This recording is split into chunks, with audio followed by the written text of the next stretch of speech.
USS Shark SS-174. Lost on February 11, 1942, with the loss of 59 officers and men on her first war patrol. Shark was the first U.S. submarine sunk by enemy surface craft in the Pacific, most likely by depth charges. One of the biggest challenges for me personally over the period of COVID has been my submarine veterans organization not being able to meet. And so we've done a lot of virtual meetings. We've done a lot of video presentation meetings where I've put together programs for the submarine veterans and tried to do it that way. Really, the heart and soul of a submarine veterans meeting is the recitation of our creed, followed by what we call the tolling of the boats. The tolling of the boats is where we remind ourselves of the boats that we lost in a given month. So this month is February. So we will be recounting the 5 submarines that were lost during World War II in February, and we'll remember them. We'll ring the bell. And it has been something of an interesting adventure for me, if you know anything about me. In putting together those videos, it's easy to just get a picture of the ship, sound the bell, and read the little thing. And Alex has been a big help with that. Alex Ross, our old Podcast 99 news guy. But I've had plenty of time, and I find myself digging into things. And eventually, after a few months of doing it, I actually started looking for photographs, less of ships and more of people, more about the people that were involved with this. And I came across, in this month's tolling video, I came across a photograph that, well, it just kind of brought me to a halt. It was, I'm not sure exactly how to describe it, but it was a picture of a brand new ensign who was just being commissioned that day. And as so many ensigns in that era did, it was also his wedding day. Lewis and Marjorie got married on the same day that he got his commission as a United States Naval Ensign in 1926.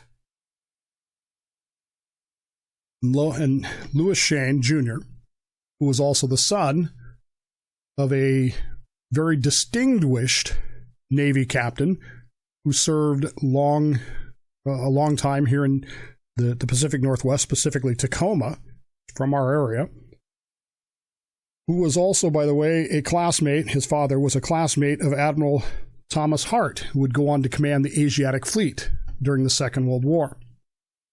But what stopped me on this photograph wasn't necessarily that. I mean, it's intriguing and it will kind of connect you with the people. What caught my eye was what it said.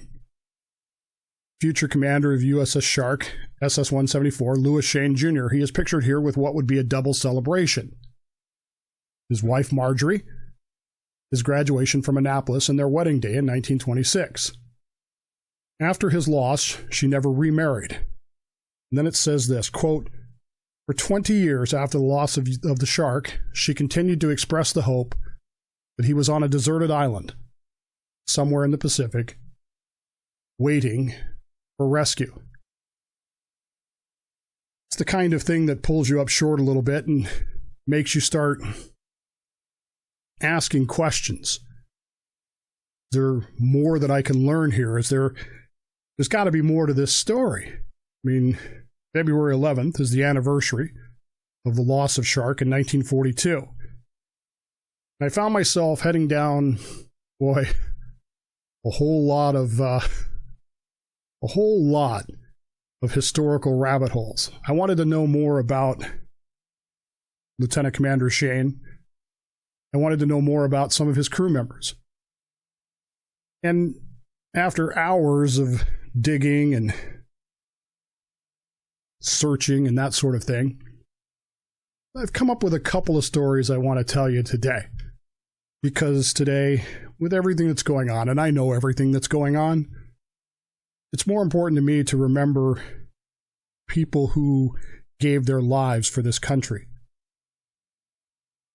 On February 11th, 1942, Lewis Shane Jr., as I said, class of 26, went to the Naval Academy, where he was known as Dougie. That was his nickname. He had several nicknames, but that seems to be the main one. He was a noted singer. He was a musician. He liked to sing, and apparently his singing was very good. He loved to do something called hop. In fact, he would say, "Let's gig to a hop." Now, the funny thing to me about this was I did spend a good hour of the research that I was doing on him was actually at the University of Chicago with a professor there who had an entire book, I guess, written about the language, the slang of the United States Naval Academy midshipmen back in the 1920s. I learned that a hop is a dance and that Lewis Shane Jr. loved to dance. And he would go every day. In the words of the 1926 yearbook, it was a sad day or a duty day when Dougie wasn't on his way to a hop. He was a noted member, proud member, of the Radiator Club. I had no idea what that was when I started this adventure, when I headed down that road. Radiator Club? What the heck is a Radiator Club? It turns out that a Radiator Club is basically, well, I'm not sure what the best way to explain it is, except that it's the people who literally have no interest whatsoever in athletics. We would call them couch potatoes, I guess. Now, obviously, in the Naval Academy, they're going to have some physical exercise, but apparently Dougie didn't like much else. He didn't play football, he didn't play baseball, he didn't run track, he didn't do any of those things. He just hung out as a Radiator Club member. And of course, almost every day of his life there, he would get a letter from the state of Maine, which is where his beloved Marjorie lived, and throughout his entire experience there would be a focal point of his, I guess, grounding. There was never really much doubt that he was going to marry her, and he was constantly hanging around the mail system there, waiting for that daily letter that he would get from Marjorie. He was, as we noted, classmates with a few other people, including a guy who would go on to become a Navy admiral, James S. Russell, and significantly, he would later attend naval postgraduate school. You submariners will understand this, with Howard Gilmore, who would go on to become a Medal of Honor winner from the United States Navy submarine force. There's another story that parallels this, and it starts in a place called River Falls, Wisconsin. River Falls, Wisconsin is a typical small town America. It is most famous, believe it or not, for an incident that happened in the 1890s when the Ringling Brothers and Barnum and Bailey Circus were there, at that time just the Ringling Brothers, and during a performance of the circus, three lightning bolts, hit the tent. The upshot of the whole story was 5 people died, at least 5 people died, it might have been 12, you're going to have to forgive me right at the moment. Some people were injured, but the Ringling Brothers employees were noted for keeping their heads, for keeping their cool, and in doing so saved many, many lives there at the River Falls, Wisconsin Circus. There in River Falls is also an American Legion post, number 121, which had initially been named Fletcher, the Fletcher Post, because Mr. Fletcher was the first person from River Falls, Wisconsin, to lose his life in the First World War. Later on, the name would be changed to Fletcher Petchesek, which I hope I'm saying right. Done a lot of researching there to try to figure out exactly what that name was, but Petchesek is about the closest I can come. And that would be adopted later in 1945. It is a confluence of events in a lot of ways, because there at the River Falls High School attended another young man. This man was Erman Joseph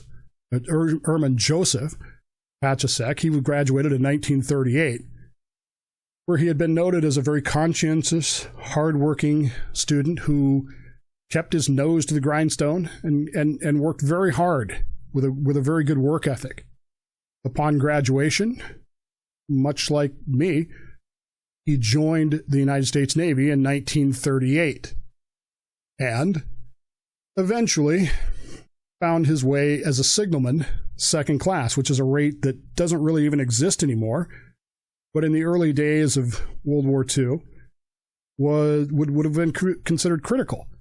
It's a communications rating where you can communicate with other ships, other bases, airplanes, with optical signals, signal flags, lights, anything but actual radio. Very important in those days. At almost the same time, a few years difference here between Lieutenant Commander Shane, Ermine Petchesek, going to schools, Navy postgraduate school, high school. The Navy commissions a brand new submarine called the USS Shark. She is actually the fourth United States vessel to carry that name. And she is, at that time, the pinnacle of submarine technology. She has 4 torpedo tubes forward, 4 aft. She's deep diving. She's fast. She's she's really the first of what we will call the fleet boats that have the design to be able to patrol the entire Pacific Ocean and the weaponry to be able to deliver when they get there. And it's this boat and those 2 men who eventually, through a confluence of life and events, become the crew of the USS Shark, along with 57 other men. They are really the heartbeat of USS Shark. When we submariners talk about a ship being alive, it's the crew that really does that. It's those men, those faces. And as I prepared for the Tolling of the Boats video, looking into those eyes, across time, almost 100 years ago, these men were born. In some cases, more than that. It's inspiring to me. It's interesting to me. It's moving to me to know that they would come together as a crew sailing that ship into combat. USS Shark was sent to Manila, where she became part of the Asiatic Fleet, now under the command of Admiral Thomas Hart, who, of course, was a classmate of Lieutenant Commander Shane's father. I imagine they knew each other very well. I imagine that they probably had dinner a few times. They probably talked a few times. They probably enjoyed a few drinks, maybe some cards. I don't know. One wonders, what they would have talked about, because everyone knew that we were getting ready to go to war. And when war finally came in December of 1941, the Japanese began their advance by invading the Philippine Islands, Luzon particularly, where Manila and Cavite naval yards were based. Shark would not be in port when Cavite and Manila were bombed. To escape that damage that would sink another submarine and cause a great deal of damage. And when it became obvious a few days later, literally 10 days later, when it became obvious that the Philippines were going to fall, Manila particularly was going to fall, it was Shark that was sent back to Manila to gather up Admiral Thomas Hart and his staff and evacuate them to the island of Java, where he would go on to command the ABDA fleet, Australian, British, Dutch, and American fleet, in what is one of the most tragic stories in the history of naval warfare.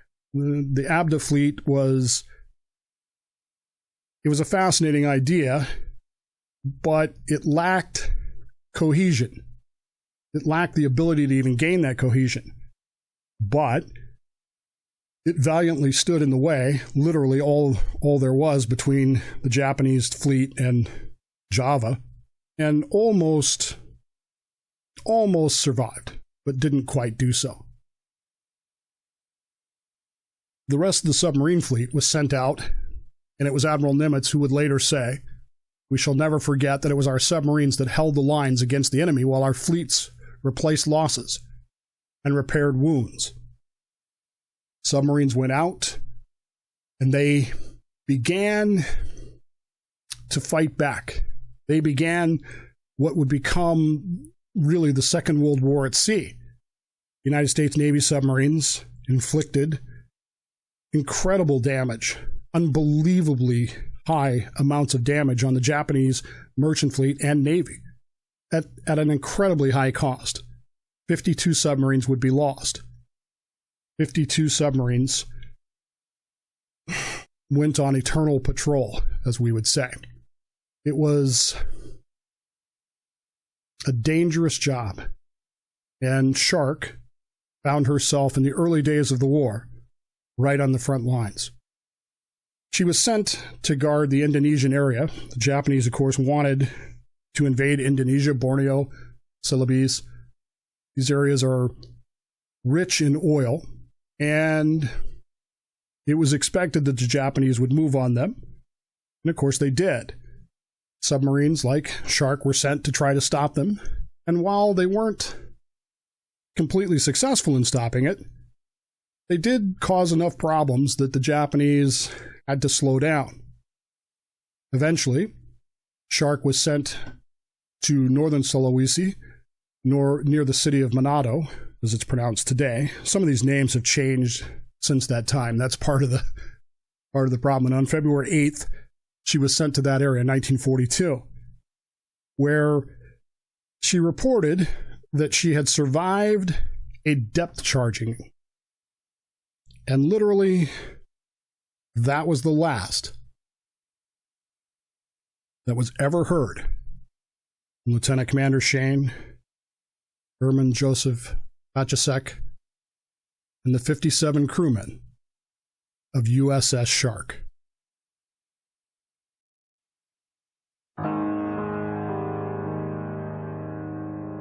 Post-war examination of Japanese records reveals 3 anti-submarine attacks which may have been made on Shark.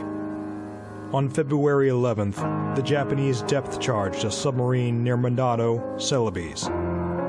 If Shark was lost through enemy action, the attack on February 11th seems to be the attack responsible, but the exact date of her loss and the specific cause remain beyond mortal determination.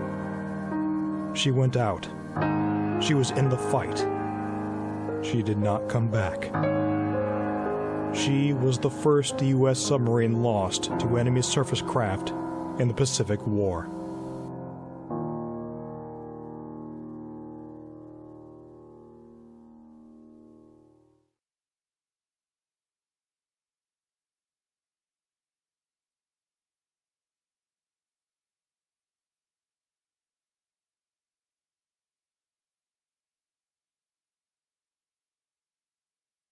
It is always an honor for a sailor to participate in the commissioning of a new fighting ship, and it is particularly so for me in this case because of the deep regard and close friendship I held for the commanding officer of a previous Shark.